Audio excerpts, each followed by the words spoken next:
Hello, thanks so much for joining me today.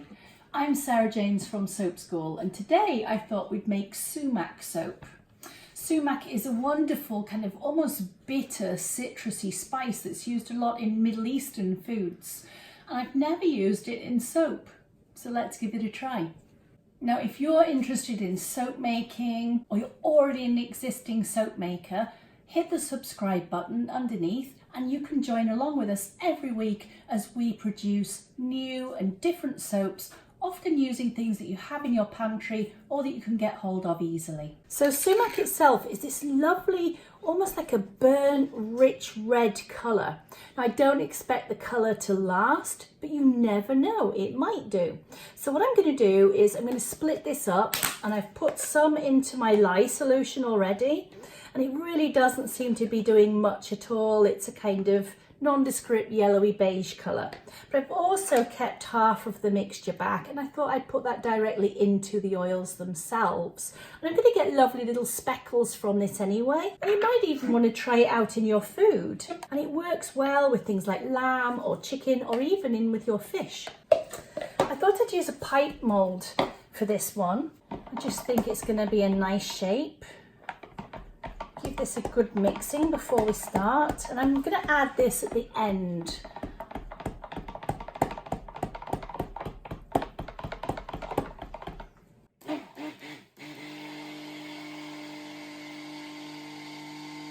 Wow, look at that vibrant colour coming through. Isn't that gorgeous? If we can keep that kind of colour in there, that's going to be something really special. I don't think so though, but we'll see.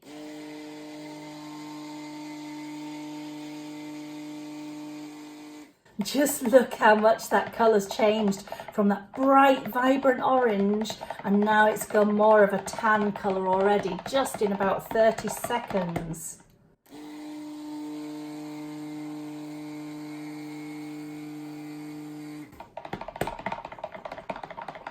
It's tracing quite well. It's not giving off any unusual odours.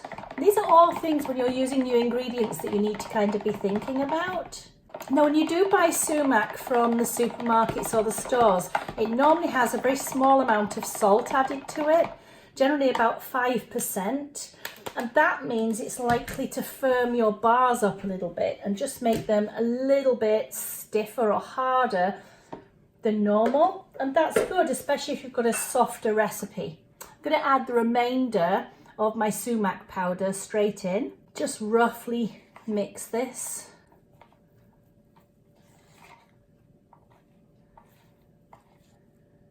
Don't want to fully mix it, I want it semi-swirled. And then I'm just going to pour this into my pipe mould. I should get a really nice speckled effect all of the way through. I should have enough left for a single bar. All right, I'm just going to pour my excess so that I've got a single bar as well. You might wonder why I don't just use a mould that's big enough for the whole amount.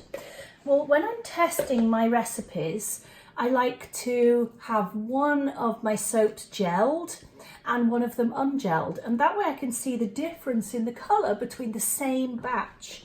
So I'm going to pop this and insulate it now, and I look forward to seeing you tomorrow when I cut the soap and we see how it's turned out. Thanks so much for being with me so far. Our sumac soap is now finished, and it's time to have a look inside and see how lovely it looks. I hope it's going to be lovely. Just tear that wrap off. Push the soap out. Oh, it's got a nice mottling to it. And then all I need to do is find where the end of my liner is. I use a silicone liner. You can just buy this already pre-cut, or you can buy regular sheets and cut them down to the size of your mould. And it really does leave a lovely, smooth finish and texture. Oh, that's really, really nice. I love the look of that one. Let's see what it's like inside when we cut it. I'm hoping that we get that gorgeous deep speckling all of the way through. nice and firm. And then let's have a look. So you can see it's much lighter in the center of the bar, and it's going to dry to this darker outer color. And I've got that really nice speckle going on through the soap from the Sumac. So if you remember, the Sumac was a very, very deep reddish color, and that's not come through in the soap at all, which is what we really anticipated. It's very unlikely to get that type of a tone, but I do like the color that we've got, and I like these darker, almost burnt orange speckles that we've got through the soap. So overall, actually, I really like this one. It is going to go to that darker color, but I can see I'm going to get these deeper speckles all through the soap as it dries. I think that's absolutely lovely.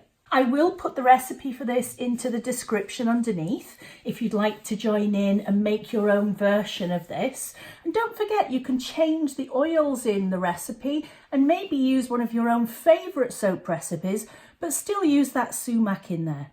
If you liked today's video, don't forget to hit the subscribe button underneath, and if you ding the bell, you'll get a notification every time that we upload a new video to share with you. Thanks so much for joining us today. See you soon.